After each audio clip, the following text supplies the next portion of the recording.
القصة بتبدأ بولد اسمه آريل على وشك ياخد البركة بتاعة الكلاس. أهله متوترين جدا عليه ومتأملين إنه ياخد أقوى المهارات في العالم ده. لما الواحد بيكمل 10 سنين بياخد كلاس من إلهة في طقس بركة. أول طفل بيقرب وبيبدأ يشوف لهيب ويشم ريحة حديد وبيشوف رؤية مطرقة، وده معناه إنه أخد كلاس الحداد.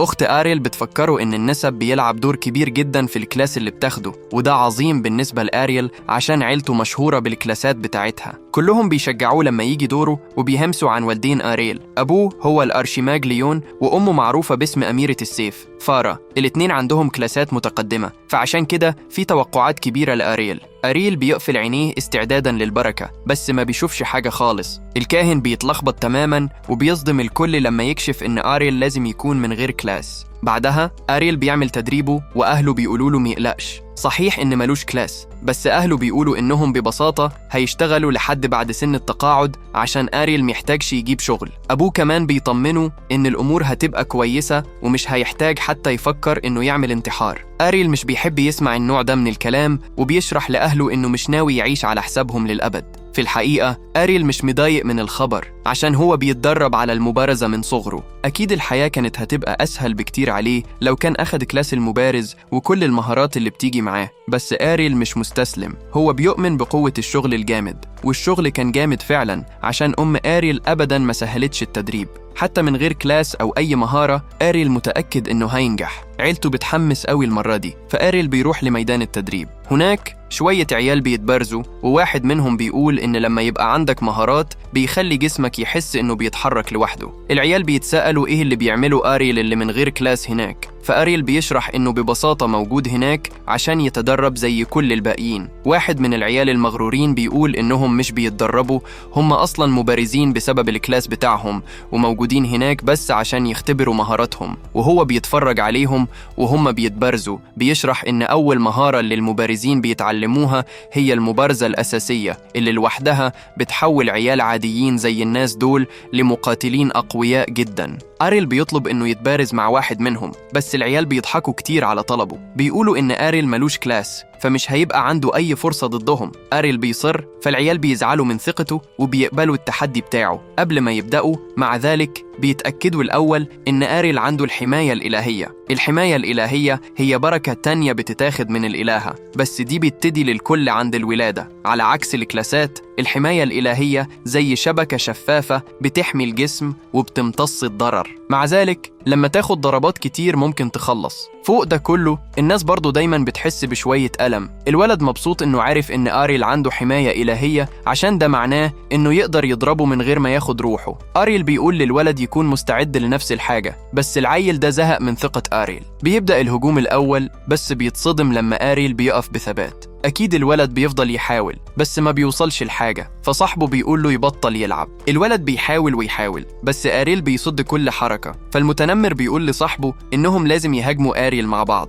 العيال الجبانة بيهاجموه في نفس الوقت، بس ولدنا آريل بيحب التحدي. أمه أميرة السيف كانت دايما أقوى منه قوي، فآريل مرتاح إنه بيتدرب مع ناس على نفس مستواه. آريل بيلاحظ إن العيال مش منسقين كويس، وده واضح إنهم ملهمش مهارات للشغل الجماعي، مش شكلهم إنهم هيبقوا تحدي كبير في النهاية. فآريل بيقرر يخلص الموضوع، بيهزم واحد من العيال بسهولة، ولما التاني يزعل بيشيله هو كمان. آريل بيعلن النصر بس العيال بيرفضوا يقبلوا. الكل بيوافق إنهم يلعبوا تاني، بس مبارز أحمر الشعر بيوقفهم. بيقول إن أعدائهم مش هيقبلوا العياط كده في أرض معركة حقيقية، والمبارزين الحقيقيين بيعرفوا أحسن من إنهم يتصرفوا بالطريقة دي. واحد من العيال مستعد إنه يتخانق معاه هو كمان، بس التاني الأهبل بيشرح إن الأحمر ده شخص مهم اسمه راي، ويقدر يقول إن آريل لازم يكون وارث موهبة فطرية من أمه، وده عشان مفيش حاجة تانية تقدر تفسر ليه واحد من غير كلاس يقدر يتبارز كويس كده. مع ذلك راي بيقول إن آريل لسه كسب شوية حثالة، فما يخليهاش تطلع في دماغه. لو آريل عايز تحدي حقيقي يبقى لازم يتبارز معاه. راي بيقول إنه بالطريقة دي يقدر يعلم آريل اللي من غير كلاس إيه اللي المبارز الحقيقي يقدر يعمله. العيال بيتكلموا إن الولد ده قريب رئيس الحراس، وراي بيأكد إن أبوه هو الكابتن إيفانز. في اللحظة دي أريل بيتفاجئ لما يفتكر الراجل إيفانز ده الراجل اللي فاضل يجي بيتهم يطلب مساعدة أمه في صيد الشياطين. أريل أبداً ما كانش بيفكر كتير في الراجل ده، بس بيغضب راي. أبوه أستاذ في حمل السيف وقائد قوي محترم في كل مكان. راي منزعج جداً مع ذلك، عشان على الرغم من ده كله أريل لسه متعتبرة المبارزة رقم 1 في القرية. واضح جدا لأريل دلوقتي إن الولد ده زعلان من أمه وناوي يطلع غضبه فيه، ما يقدرش يتجنبه. مع ذلك زي ما أريل بيشرح، دي بس حقيقة إن أمه أحسن مبارزة. راي بيشرح إن العيال بيورثوا مواهب أهلهم، فهو هيهزم أريل عشان يثبت إن عيلته أقوى. راي أخد كلاس المبارز من سنة بس اتدرب مع أبوه ووصل لمهارات متوسطة. راي متأكد إن أريل ملوش أي فرصة إنه يكسبه، بس أريل بيقول إن أمه كمان دربته بأسوأ. مع نهاية الكلام الاتنين بيضربوا السيوف والعيال التانيين بيتفرجوا وهم معجبين. بالنسبة لهم زي عواصف بتتصادم، وبيتساءلوا إن كان أريل فعلا من غير كلاس. اللي شايفينه ملوش أي معنى، عشان واحد من غير كلاس ما ينفعش يقدر يقف ضد واحد عنده مهارات متوسطة. وهم بيتبارزوا أريل بيلاحظ إن راي أقوى بكتير من العيلين التانيين، مع ذلك غضبه بيخلي ضرباته مهملة قوي. أريل بيستغل ده وبيلاقي فتحة، بس راي بيستخدم القطع المزدوج بتاعه عشان يدفع أريل لورا. راي معجب جدا إن أريل قدر يصد الضربة الأولى على مسافة قصيرة كده، بس راي كمان قدر يوصل الضربة التانية. أريل متصدم عشان اتبارز كتير، بس ما يقدرش يفهم إزاي راي قدر يهاجم من مكانين في نفس الوقت. الإجابة بسيطة، زي ما راي بيشرح إن دي كانت مهارة هجوم. القطع المزدوج تقنية بتطلق ضربتين في رجحة واحدة، وواحد من غير كلاس زي أريل ما ينفعش حتى يحلم إنه يدافع ضدها. أريل بيشرح إنك أبداً مش هتعرف غير لما تجرب، بس راي زهق خلاص. بيعترف إن أريل عنده شجاعة، بس ده لحد ما يقدر يوصل. في الصبح التاني أريل بيضرب راسه في راس أخته، وبيشرح للعيلة إنه ناوي يعمل تدريب خاص أكتر بعدين. أخته بتقول إنه ما يحتاجش يشتغل جامد قوي عشان هي تقدر تعمل عالم يقدر يعيش فيه في راحة تامة، بس ولدنا مش مهتم وبيطلع. أستير قلقانة عليه عشان فاضل يسهر لوقت متأخر، بيتدرب كل يوم من ساعة ما رجع البيت وهو مضروب. فارا بتقول لبنتها تقلقش مع ذلك، وبتفكرها إن في حاجة أستير ما تعرفهاش عن أخوها. فارا بتوديها بره وبتوريها صندوق مليان سيوف مكسورة. دول كل سيوف التدريب اللي أريل استخدمهم كل يوم، وده واضح إن المبارزة ضد شوية عيال في سنه ولع فيه نار، إن ملوش كلاس ما أخرهش ولا حاجة، ولو في حاجة هو مزدهر بسبب ده. في الغابة أريل مرة تانية بيتدرب على ضرباته وبيعرض اللي كان شغال عليه، دي القطع المزدوج، وأريل مبسوط لما ينجح فيها. وساعتها بنكتشف إن أريل اتبارز مع راي لساعات وأخد ضربات كتيرة من القطع المزدوج بتاع راي بقصد عشان يقدر يتعلمه. في اللحظة دي جوبلin أهبل بيحاول يقرب منه بهدوء، بس بيتشال بالقطع المزدوج بتاع أريل بيستعد إنه يكمل تدريب، بس بيتصدم لما يسمع زئير عالي لوحش. بيجري عشان ينبه حراس القرية، بس بيقف لما يسمع حد بيصرخ. مفيش وقت إنه يجيب مساعدة، بس أريل واثق إنه بقى قوي كفاية إنه يقدر يساعد.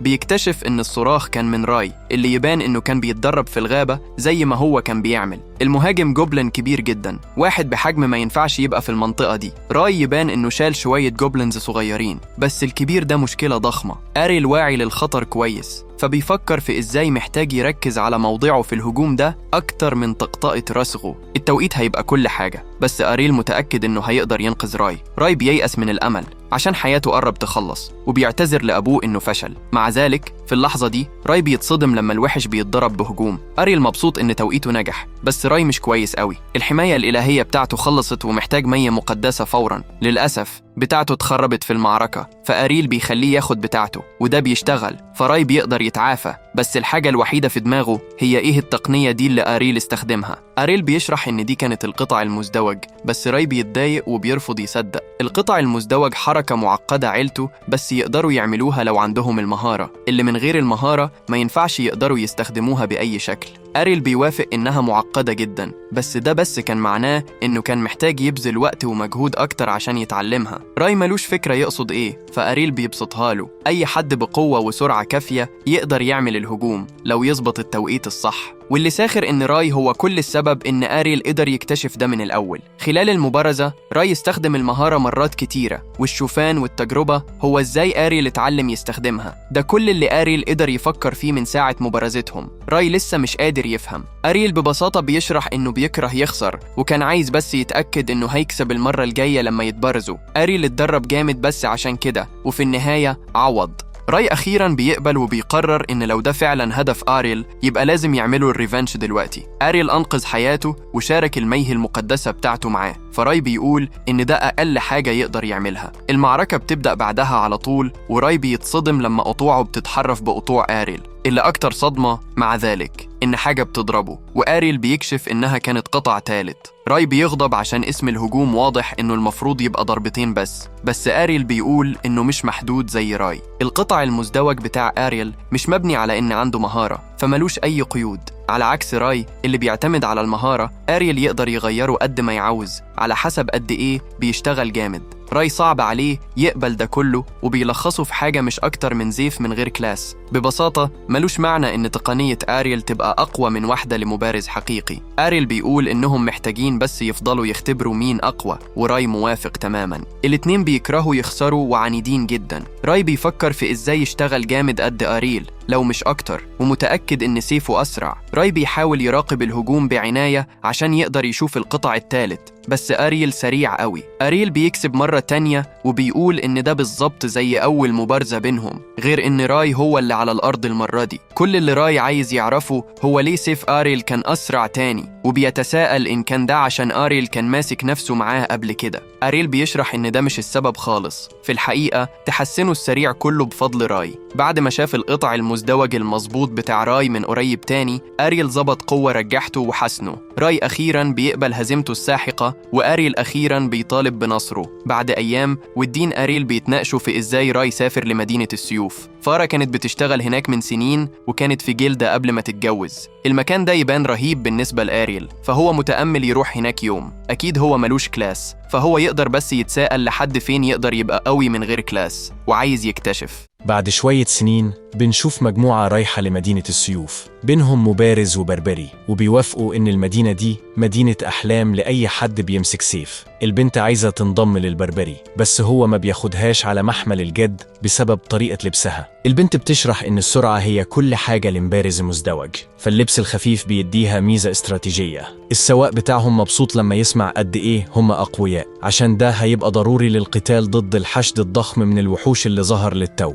بينهم أورك ملك، والبربري المرعوب بيقول إن محتاجين مجموعات كاملة عشان يقضوا على واحد من دول بس. الركاب التانيين بيتوسلوا للمغامرين يساعدوهم، بس البربري بتاعهم جبان، بيدفع الست عشان تنزل من العربة، والست التانية بتتبعها بعدها على طول. السواق فاكر إنهم خلصوا، بس بيتصدم لما واحد من الركاب بهدوء بيمشي ناحية الجوبلينز. بيطلع يكون آريل، وبيفاجئ الركاب لما يشيل حفنة جوبلينز بسهولة. يبان إنه بيختفي في الهواء، بس السواق بيشرح إن الولد لازم يكون بيستخدم نوع من مهارة الومضة أو الاندفاع، فعالة جدا لإزالة عدو واحد في المرة.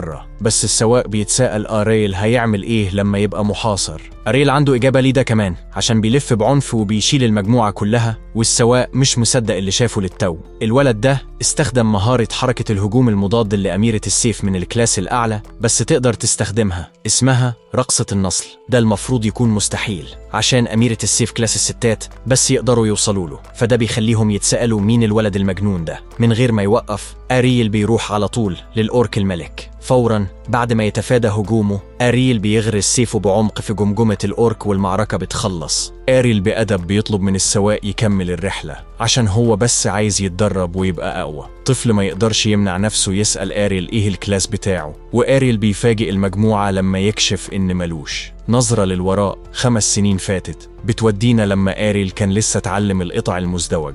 آريل ما قدرتش تصدق إنه استخدم الهجوم ده للتو، وافترضت إنها لازم تكون بتحلم. الحلم بده لازم يعني إنها ما قبلتش إن آريل ملوش كلاس، فسمت نفسها فظيعة. آريل طمنها إنها مش بتحلم، وهو ببساطة اشتغل بلا كلل عشان يعيد إنتاج القطع المزدوج لوحده تماماً. آريل كان متشوق إنه يعيد إنشاء مهارات أكتر بالشغل الجامد، فطلب من أمه توريه مهارات أميرة السيف بتاعتها. كشف خطته إنه يروح لمدينة السيوف بعدين عشان يختبر نفسه، وأمه ما تقدرش تبقى أسعد من كده. رجوع للحاضر، آريل بيوصل لمدينة السيوف. السواق بيلاحظ إن في أطنان من الكلاسات المتقدمة في المكان، وآريل بينادي السواق واحد منهم كمان. السواق بيقول إنه بس سواق عربة بسيط، بس آريل مش مصدق. الراجل ده قدر يتعرف على مهارات المبارزين فوراً، وده مش حاجة سواق عادي يقدر يعملها. الراجل أخيراً بيسيب التمثيل وبيكشف إنه من الكلاس المتقدم فارس مقدس. قتال المعارك طول الوقت بيبقى مرهق، فهو بس بيعمل حكاية السواقة عشان يرتاح. معظم المبارزين في المدينة بيدخلوا بطولات قتال وبيعيشوا من الأرباح، بس لازم تكون جزء من جلدة عشان تدخل. فالسواق بينصح آريل يروح هناك الأول. ده صوته كويس لآريل،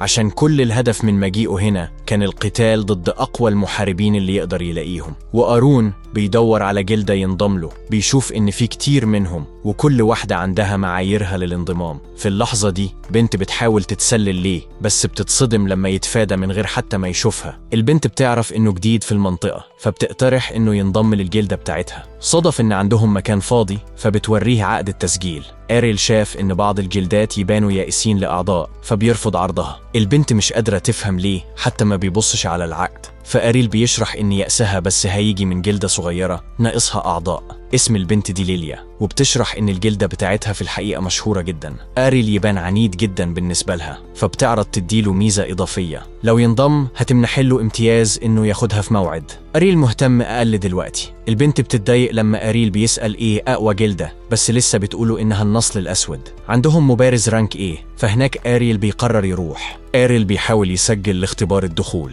بس بيقولوله إن المشاركين محتاجين يكونوا من كلاس المبارز المتقدم أو أعلى. الموظف بيضحك كويس لما آريل بيكشف إن ملوش كلاس، وبيقول لآريل يطلع من الجلدة. شوية ناس سمعوا اللي آريل قاله وحاسين بالشفقة عليه، عشان ولا جلدة هتقبل حد من غير كلاس. آريل كان يحب إنهم يعملوا استثناء عشان يقدر يثبت نفسه خلال الاختبار، بس صوت بيقول إن القواعد هي القواعد. الكل بعدين بيتفرجوا منبهرين لما يشوفوا إن الصوت ده جي من مبارز رانك إيه. نادرين جدا، ومعظم الناس أبدا حتى ما شافوا واحد شخصيا. آريل بيحاول حظه في شوية جلدات تانية، بس بيترفض بشكل متكرر. وآريل بيفكر في الواقع القاسي للعالم، بيفتكر إن أمه ادته حاجة، جواب توصية للجلدة القديمة بتاعتها. آريل فكر إنها كانت مبالغة في الأول، بس فاهم دلوقتي إن أمه على الأرجح توقعت إنه هيلاقي صعوبة في الدخول لجلدة. ليليا بتظهر من العدم، وبتلاحظ إن آريل بيلاقي صعوبة في إيجاد جلدة. بتعرض تخليه ينضم لبتاعتها تاني، بس آريل عنده نفس الإجابة من قبل كده. ليليا أخيرا بتطلع بالحقيقة، فبتشرح إن الجلدة بتاعتها في الحقيقة على حافة الحل عشان ملهمش أعضاء كفاية. بتتوسله بس لسه بيرفضها، وهي تقدر بس تتساءل لو قلبه أبرد من التلج.